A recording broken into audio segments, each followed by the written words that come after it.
Press के माध्यम से माननीय सुशासन बाबू से ये जानना चाहता हूँ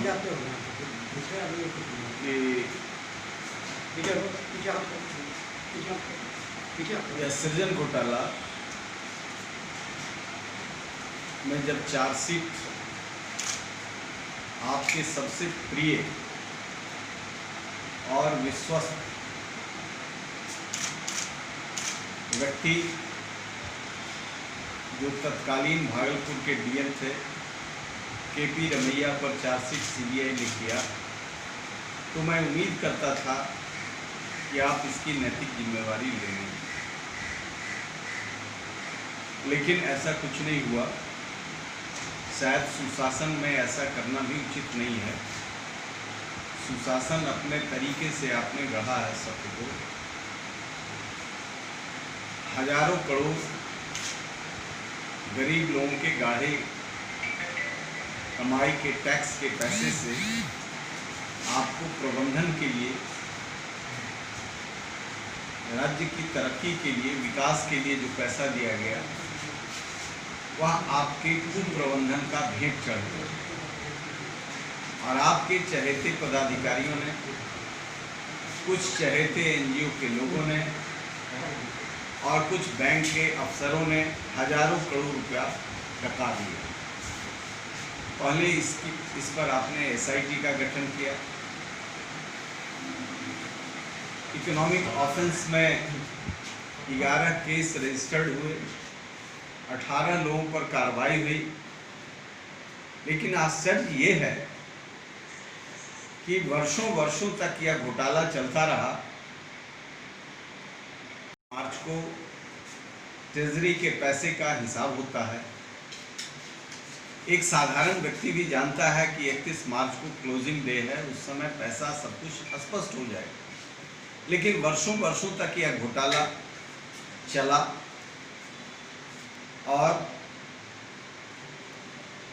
न आपके फाइनेंस मिनिस्टर को और न आप पता चला। हमको ऐसा लगता है कि आपकी जानकारी में ये घोटाला हुआ है, और जानकारी में ये घोटाला नहीं होता तो इसके जो उन दिनों के शीर्ष केपी रमैया, जिनको सीबीआई ने चार्जशीट किया और आपको बचाया, यदि किसी चार्जशीटेड व्यक्ति से उस अभियुक्त का रिश्ता हो तो उससे पूछताछ होती है।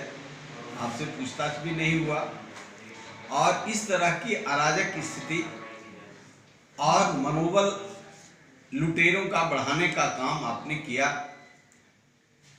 आपने केपी रमैया साहब को, जिनके निर्देशन में यह इतना बड़ा घोटाला हुआ, तो उनको बचाने के लिए आपने समय पर वीआरएस दिलाया। वीआरएस दिला करके जेडीयू का कैंडिडेट सासाराम लोकसभा से बनाया। चुनाव हारने के बाद सरकारी पद पर पदस्थापित पुनः किया।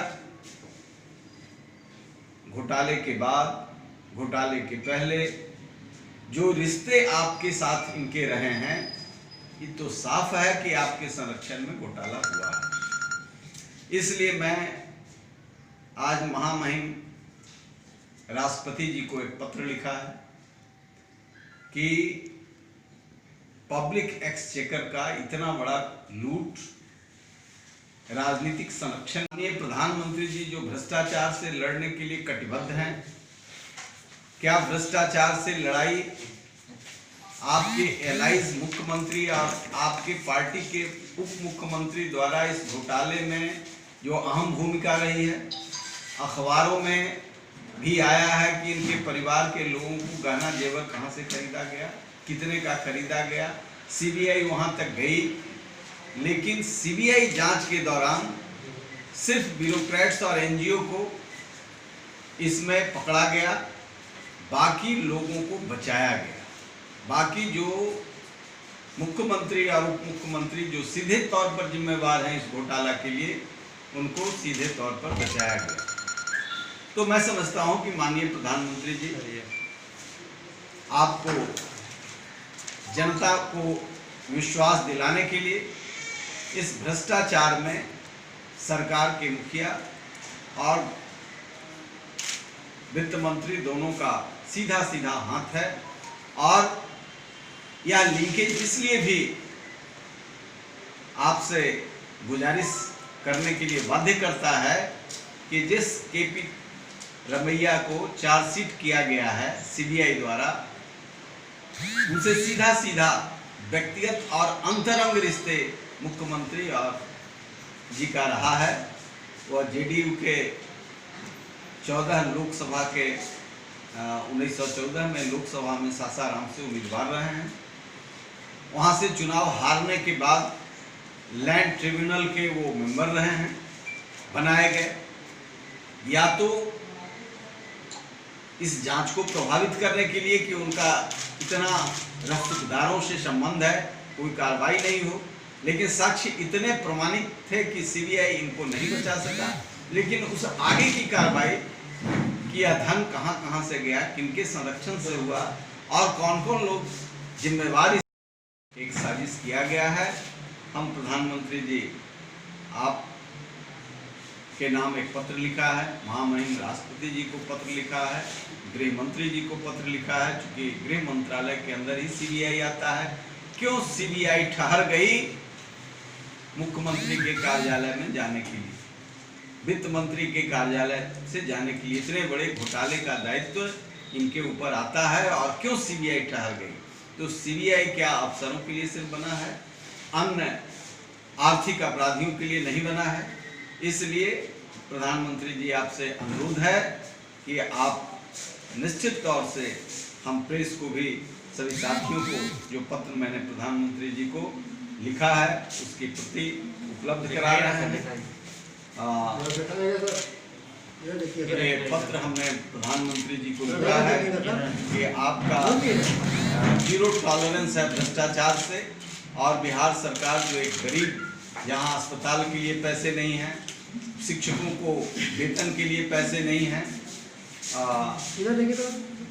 सामान्य जो गरीब लोग हैं आज कोरोना से किस तरीके से लड़ रहे हैं, इनके लिए पैसे नहीं हैं, लेकिन लूट के लिए पैसे हैं। और इस लूट पर आगे कोई बड़ा से बड़ा व्यक्ति भी हिम्मत नहीं करे इस तरीके से राज्य के खजानों को लुटाने का। इसके लिए आपका हस्तक्षेप मैं आवश्यक समझता हूं। पूरा बिहार इसके लिए आपका आभारी रहेगा।